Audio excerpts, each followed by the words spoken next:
Hello friends, AmyR here with Prairie Paper and Ink. I am back with another STAMPtember exclusive. This one is with SugarPea Designs, and this is the Shiver Me Timbers stamp set. This set and the coordinating die set for it are limited quantities only while supplies last, just like all the other STAMPtember collaboration exclusives. And to start off my card, I was laying out the stamps roughly how I was mentally planning to make a little scene. And then once I knew kind of what I was doing, I took those images and I'm stamping them onto some Simon Says Stamp masking paper. There's a whole bunch of different brands of masking paper out there. I always use like Post-its and Post-it tape. Although now that I say that, after making this card and using masking paper again for the first time in forever, this stuff's way better. One, it's thinner, and two, it's stickier, but not in a bad way. I think it just all these years I just out of habit reach for, my Eclipse masking roll, which is still very good. But using these, I was pleasantly surprised of how much, they're thinner and stickier. That's about all I can say about it. So anyway, stamp the images onto that I wanted to use, and I quickly trimmed them out. These were all, even though they're detailed images, the actual outlines of them were very easy to trim out. So I've got my masks, and then I have some Neenah Classic Crest Solar White 80-pound cardstock. I am going to be doing Copic Coloring, so that's why I chose this cardstock. I am going to be doing some ink blending, but for me, the Copic Coloring is more important.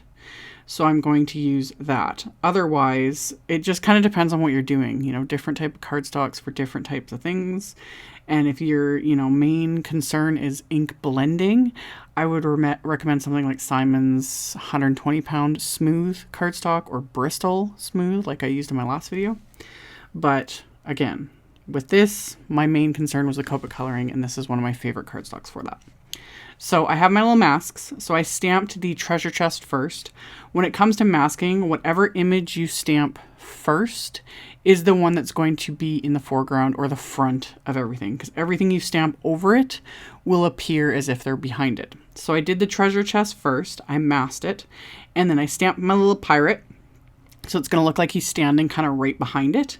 And then my little monkey in a barrel, I'm going to stamp him kind of off the side.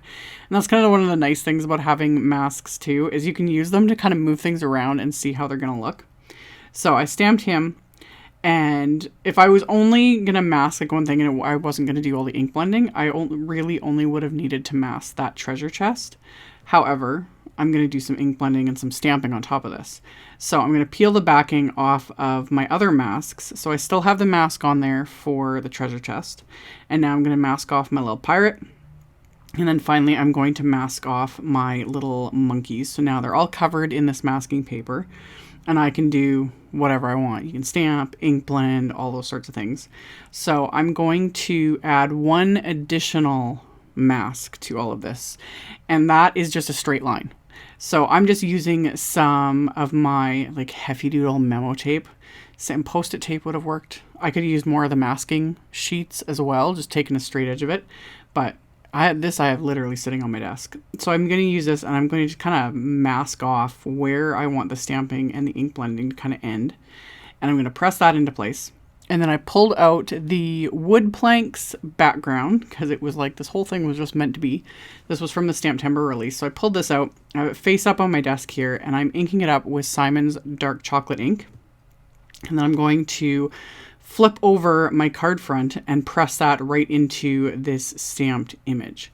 So only making sure that I'm getting all of the impression here basically below that memo tape. So pressed it in really well with my fingers, but at the same time, I'm not too worried about it being perfect because I'm going to do some ink blending. I just wanted the texture and the look of that wood grain on there.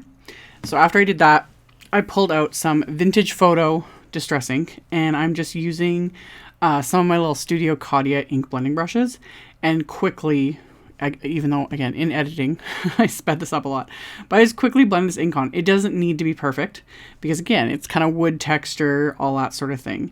You can get a smooth blend on this type of cardstock. It is just a lot more work. So if you do struggle with blending, because I know I used to struggle with it a lot way back in the day before we had blending brushes and all those things, I just didn't do it. I hated ink blending because I just wasn't getting results. Biggest reason, cardstock. The cardstock you use. So here I'm using my blending brush and I'm using 3 different shades of blue. So I used Tumble Glass, my brain stopped, Tumble Glass, Broken China, and a little bit of Peacock Feathers. And this, I purposely didn't blend perfectly. I kind of left darker and light areas because it's kind of the sky and thinking sort of cloudy. And also because I just didn't want to bother trying to get, you know, a perfect blend. Because even with these blending brushes, which are really nice, on this cardstock, it's just a lot more work. But I had my little background now. So I was kind of thinking like almost like a ship deck or, you know, a pier, anything like that. So I've got kind of my ground and my sky. So after that was all done, I peeled off my masks. So now my images are nice and pristine and I can color them in with my Copic markers.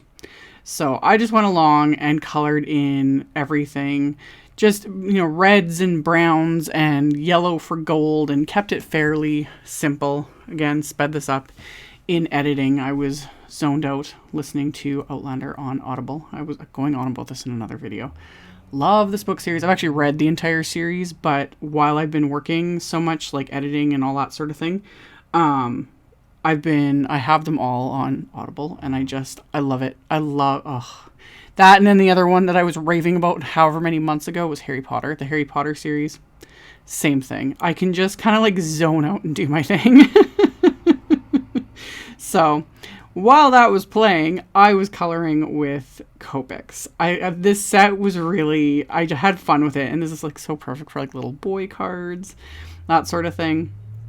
So I went along and colored all of it and just pulling out Copics at random. You can always like pause the video or slow it down if you want to like know the specific colors. I didn't do anything fancy with any of the choices. I had to go a lot darker than I was planning for the shadows because I was working on such dark brown inks, you know. So I went with a W7 to add that little bit of shading. And then once I was done my coloring, I took several sentiments from that set and lined them up in my mini MISTI here. And I've got some black cardstock, anti-static powder tool on the cardstock. And then I'm going to stamp these sentiments a couple times with clear embossing ink, making sure I've got everything stamped. I had taken the time lining them up on this cardstock using my MISTI and the grid on the MISTI to make sure those sentiments were lined up really straight. So then when I trimmed these out with my paper trimmer, it was simple. So I didn't have to fight with it and fiddle. And then every once in a while, I sometimes have to take just one of my little tiny paintbrushes. If I've got stray embossing powder, you know, that likes to cling here and there where it's not supposed to, no matter what, I brush it away with the little paintbrush before I melt everything with my heat tool. So after I'd melted it, I trimmed this off camera just with my paper trimmer. So I've got all my little sentiments. And then I'd also die cut some dark chocolate cardstock with one of Simon's basic rectangle wafer dies.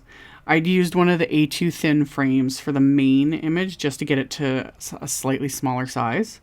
And then matted it with that dark chocolate. So it's got a little bit of a brown frame. And then my card base is Neenah Desert Storm cardstock, top folding A2 size card. So after I created the card base, I'm going to use that wood planks background again, face up, ink it up with that dark chocolate ink, and then I'm going to just press my card front right down onto it. Still managed to smear a little bit of ink, but that's on the very back of the card, and I'm not too worried about it. So got that stamped, so I've got that wood grain texture as well on the card base. If you can hear any squeaking, that's the dog toy. If you follow my social media, you can see the new baby in our family. Anyway, he's got squeaky toys, and he loves them. So anyhow, after I did the card front, on the inside of the card, I stamped the other little pirate from that SugarPea set with that same dark chocolate ink, and then added the sentiment. So it says, "Shiver me timbers, it be your birthday, party like a pirate." I love it. I don't know what it is. There's something about like pirate sentiments and pirate images that's just, I think it's hilarious. So I stuck those sentiments on the inside of the card. And then the card front, I popped onto the card with some foam tape. And then I'm going to adhere the sentiments. And you notice I did not add any white gel pen highlights to any of my images yet. I purposely held off because I'm going to use my Aqua Shimmer pen, my Tonic Glitter Gloss Aqua Shimmer pen. And I've mentioned this in other videos. Anything like that, same with glossy accents or Nouveau Crystal Glaze, you can't apply, well you can, but you don't want to apply that over anything you've used with a white gel pen because it will dissolve the white gel pen. And you'll either end up with a smeared mess or it just dissolves it and there's no point in doing it. So I'd stamped some of the gems. There's these little like, you know, diamonds and rubies and emeralds in the set. I'd stamped those onto just a piece of the Neenah Classic Crest cardstock. Quickly colored them in. I fussy cut them with my scissors. And that didn't take long because they're all just little straight edges. So that literally took no time at all. And then I just adhered them around this because it was easier to do that separately than it would have been to like do all that extra masking. I wasn't going to bother. It was quicker to just stamp them, color them, cut them out, stick them on. So then I coated all those plus the like treasure inside the treasure chest with that glitter gloss pen. And then I pulled out my white gel pen and just added little lines and dots and highlights here and there just to make everything kind of pop. And then once I've added that, this card is complete. So I will turn on the flashlight on my phone so you guys can see the glitter because as always, when it's just sitting there, it doesn't look like anything's been added. And then the minute you see the light hit it, it's like, oh. Especially with this, I was quite pleased with how that turned out because it was like, oh, But then you add the light and then you can see all the gems just sparkle. Like, how fun is that? Love it. So, as always, there will be a link below the video to my blog post. I will link to all the supplies used. Again, this set is limited edition. There is a coordinating wafer die set. I'll have links to both if you guys want to check it out. And then anything else, I'll have links. So you can check that out below the video if you are interested. Thank you all so much for watching and subscribing, thumbs upping, commenting, all of it. I really appreciate it. And I will see you all very soon in the next video. Bye!